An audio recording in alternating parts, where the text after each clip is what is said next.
C-SPAN's local content vehicles are traveling the country, visiting communities and congressional districts as we look at some of the most closely contested House races leading up to this November's midterm elections. There are only a certain number of congressional seats that are highly competitive as we go around the country, and that constitute very good opportunities for Republicans to pick up a seat in Congress. This is one of those seats. Well, it's always been one of those races that is a barometer of what's going to happen nationally with either party. It's always been that way, and I think that's the reason why there's always a lot of interest in it. But that's not what's important to me. What's important to me is how I represent the people in southern Indiana. Candidates running in the 9th Congressional race.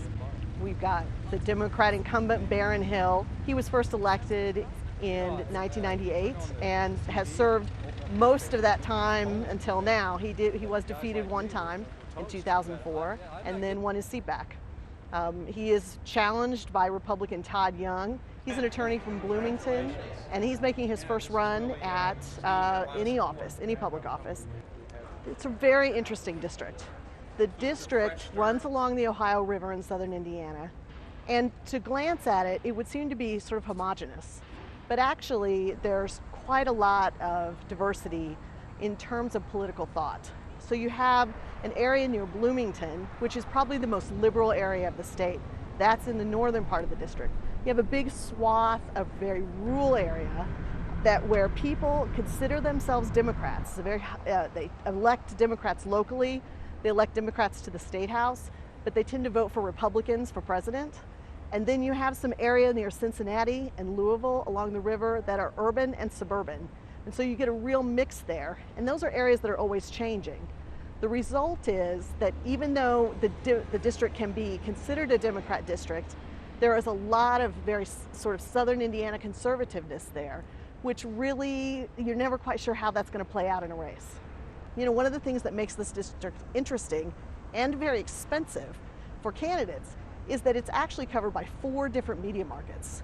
The problem with that is none of the 4, it's Louisville, Cincinnati, Indianapolis, and Evansville, none of them are a majority in the district. So it's very expensive to buy advertising in those places, and your advertising dollars don't really go very far because they're, you know, the Cincinnati market is mostly covering Ohio. Louisville market's mostly covering Kentucky. So it's a very expensive and complicated place to run a campaign.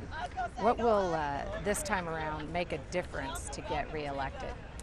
I think for Baron Hill, it's going to be explaining some of the votes that have been somewhat controversial about health care. I talked to him just the other day, and he said that when he has a chance to explain to an individual voter why he supported the health care plan and what he believes that health care plan will mean for that individual, he feels like he can make a real difference. The question is, will he have the money and the time to get that kind of a message out to enough people, and will enough people buy his explanation? Since Todd Young is a first-time candidate, I think it's really going to depend on his ability to raise money.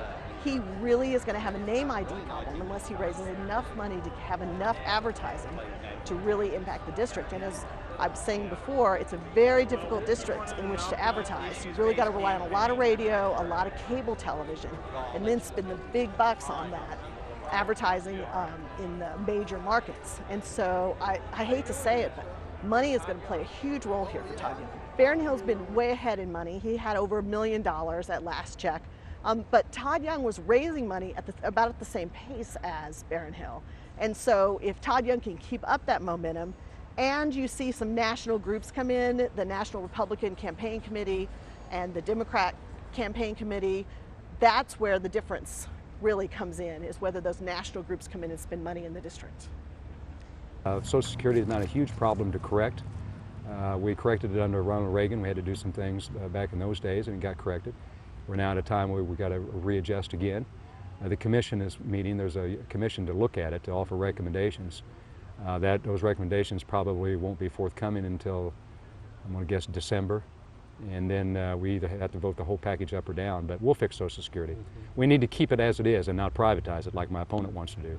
And that's why I'm criticizing him for it. Jack, I lament the fact that Congress has been so irresponsible with our finances that they spend our retirement monies on everything but our retirement. That's correct. Passing $1 trillion stimulus package, pork barrel-filled piece of legislation, when we've got some essential programs out there, like Social Security, that need to be preserved.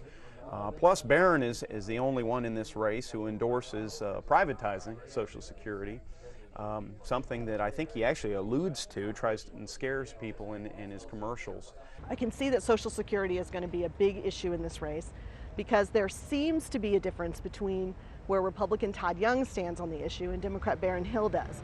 We're not quite far enough into it to be able to distinguish yet where those differences lie, but it's clear that Baron Hill is going to make try to really distinguish his opinion from Todd Young, and there's going to be a debate about whether privatizing Social Security or having some sort of private accounts is at issue. Todd Young, on the other hand, is going to spend a lot of time bringing up some of Baron Hill's past votes, including his support for the federal health care law and for the unsuccessful cap and trade bill, environmental bill, which the governor here in Indiana highly opposed. And so there's really going to be some debate about that.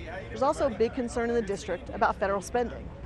And Baron Hill, although he is a blue dog Democrat, and so he is considered somewhat conservative in spending, I would expect Todd Young to spend a lot of time talking about the federal budget and the federal deficit. There are just so few races in the country where the districts are actually competitive. There are really only a few dozen. Those are the places where we always watch to see what's going to happen, and this just happens to be one of them. And so this is a big race. Plus, you've got a Democrat here who did vote for some of the major things that President Obama was seeking, but he's also a guy who's somewhat conservative. So I think you can really see a test of voters, how voters are feeling about incumbents and the Democratic Party in this race.